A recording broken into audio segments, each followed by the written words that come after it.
안녕하세요. 저희 채널을 시청해주시고 구독해주셔서 감사합니다. 좋은 하루 되세요. 한국형 전투기 개발 사업으로 탄생한 KF-21 전투기는 4.5세대 전투기입니다. 전투기는 레이더 회피 능력 보유 여부에 따라 5세대 또는 4세대로 구분되는데, 한국형 전투기 KF-21 전투기는 5세대 스텔스 전투기의 레이더 회피 능력을 완전하게 기지고 있지 못하기 때문입니다.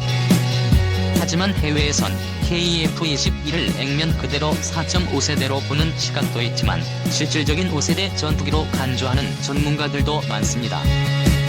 미국이나 중국 등 외부의 견제를 의식해 대놓고 얘기하지 않을 뿐, 이미 최첨단 항전 장비의 스텔스 기능까지 겸비한 5세대 전투기라고 분석하고 있는 항공 전문가도 많습니다. 물론 KF-21의 동체 형상은 어느 정도 스텔스기의 면모를 갖췄습니다. 기체 형상이 정리더 전파의 반사를 최소화할 수 있게 설계됐다는 뜻입니다. 공대공 미사일 4기가 반매립식으로 설치되는 게 대표적 사례입니다. 아직은 정확하게 5세대 전투기는 아니지만, 한국항공우주산업 측은 KF-21의 블록 1까지는 유럽 파이터 타입은 라팔 등 최신 기종보다는 약간 우수한 수준의 스텔스 성능을 갖출 계획으로 알려져 있습니다.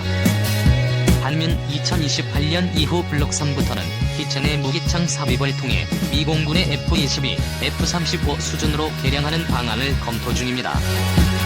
참고로 현재 한국 공군의 주력인 4세대 전투기 F-15K의 경우 RCS가 10제곱미터나 됩니다. 그런데 얼마 전 한국에서 놀라운 연구 결과가 발표되었습니다. 물론 뉴스에도 나왔지만 크게 주목받지 않은 과학 뉴스였지만, 스텔스 성능 향상에 관한 연구 결과 발표로 국가과학기술연구회가 지난 5월 발표한 25개 정보 출연 연구기관 우수 연구 성과에 포함된 차세대 소재 기술입니다. NST는 구종민 한국과학기술연구원 박사팀이 지난해 개발한 T3CN 맥신 전자파 흡수 소재를 10대 우수 연구 성과로 선정해 보상했습니다.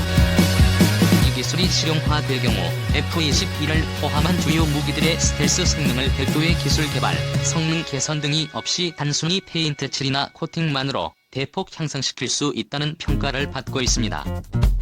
자연에 없는 새로운 성질의 물질을 원자 단위로 설계해서 만든 일종의 메탈 물질입니다. 전기가 통하는 금속과 탄소, 질소를 나노미터 2개, 마이크로미터 크기를 가지는 이 자원 평판 구조로 합성한 후 열처리를 통해 전자파 흡수 능력이 뛰어난 데다 종이처럼 얇게, 심지어 머리카락의 50만 분의 1 두께로 얇게 가공했습니다.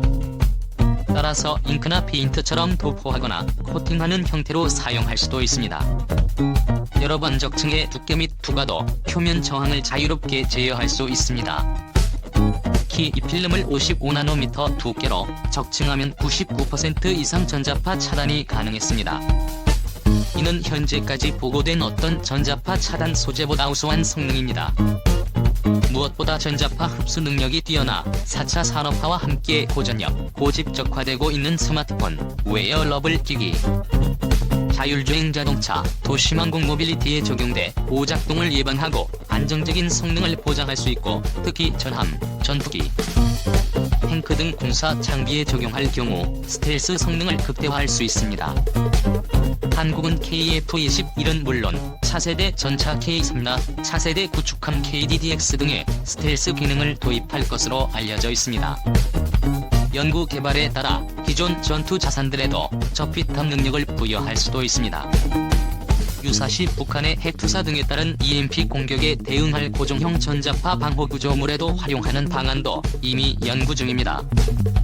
안녕하세요. 저희 채널을 시청해주시고 구독해주셔서 감사합니다. 좋은 하루 되세요.